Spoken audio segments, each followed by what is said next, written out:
I wanted to ask you about the last night video. You said Tupac directed that. I wanted you to talk about the concept because when it come on, it's like y'all in a nursing home or something. You see, I think it's you, Pac, Yeah, and Mo Cream, and y'all elderly. yeah, my man. So it's me, Pac, Mo Preem, my folks, Young Grin, and the concept is it's like a flashback, right? It's like remembering the good old days, but it's as if we already made it, we already did it. And what's interesting about that is me and Mo Preem is the only two people from that scene that's still alive. Everybody else in that scene and a good portion of the people, like I said in the video, is gone. So Pac heard the song, and he wanted to do a video for it. He wrote the treatment for it. He directed it. Um, there's some clips, like if you go on my Instagram, you'll see some clips of him directing it. Um, it was one of the most powerful experiences I've ever had in music. We recorded both videos, that video and Ghetto Theme, over the same weekend, and shot it in L.A. in a rich black neighborhood in L.A., which most of us had never seen that. We didn't even know it was rich black neighborhoods in L.A.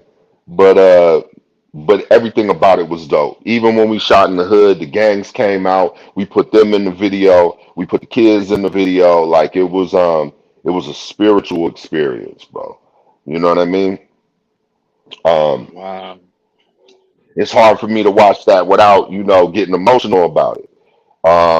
Because to me, it's everything that I got into the entertainment business for, into the music business for. Wow, yeah, man, it is. It make you feel some type of way because I just recently seen the video for the first time, and you see Pac, like you say, he looking like an old man, and it do make you, feel some type of way. But that was an excellent song and video. Let me see, I got like two questions left. Okay, I wanted to ask you about the All About My Fetty cut because that was I was a kid back then, so this is the first time that I got hip to you. My big brother, his nickname is Yeah. Money, so that was his theme song for about 6 months. Yeah. Yeah, that was now that was a dope record too. That was for a movie called New Jersey Drive, and it was a soundtrack. We actually got a gold record for that. Um, it was basically, the concept was, um, it was kind of poking fun at the police because there was a lot of bank robberies in the Bay Area, and they was really coming after the rappers hard. Like, they wanted to cut off what they perceived to be a money source, but the truth was none of our records was put out with bank money. Our records was put out with money from legit fans and people that supported what we was doing.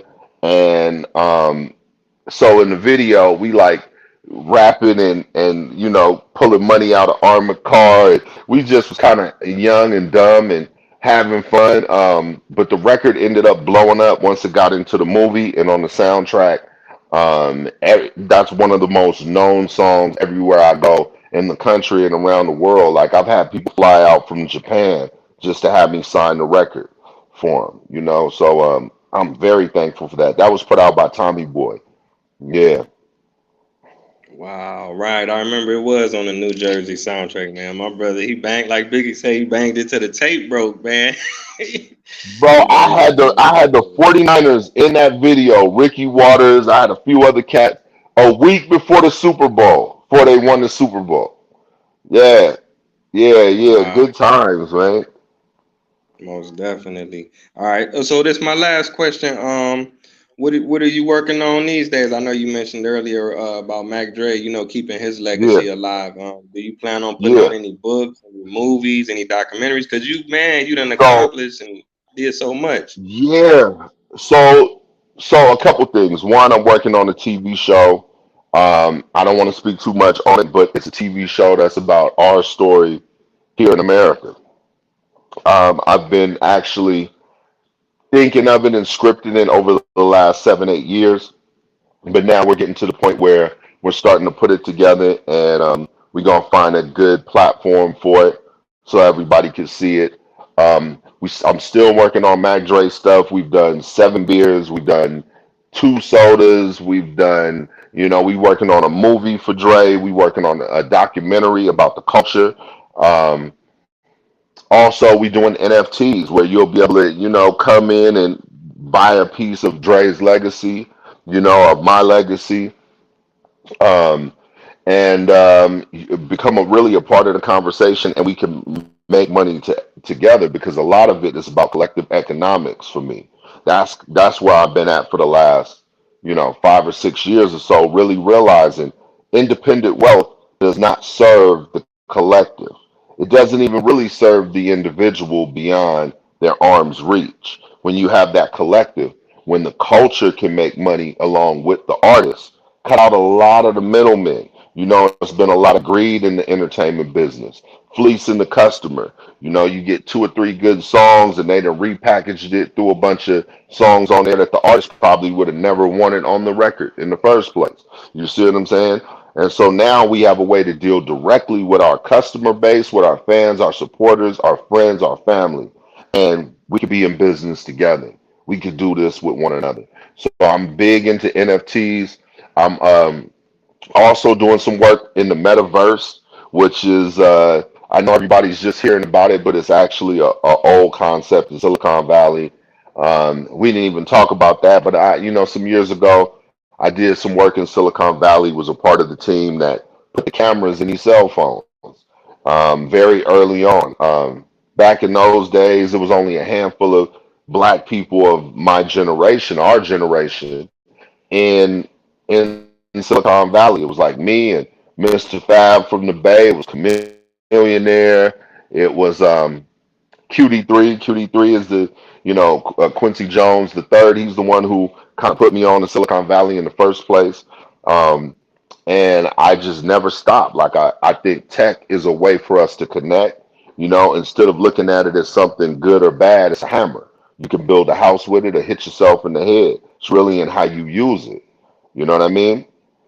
Um, and I got into managing, and I work with artists like Ben Marley, Bob Marley grandson, Ziggy Marley's son, incredible, talented individual. I manage a few artists right now, but Bam is probably next up, to the table.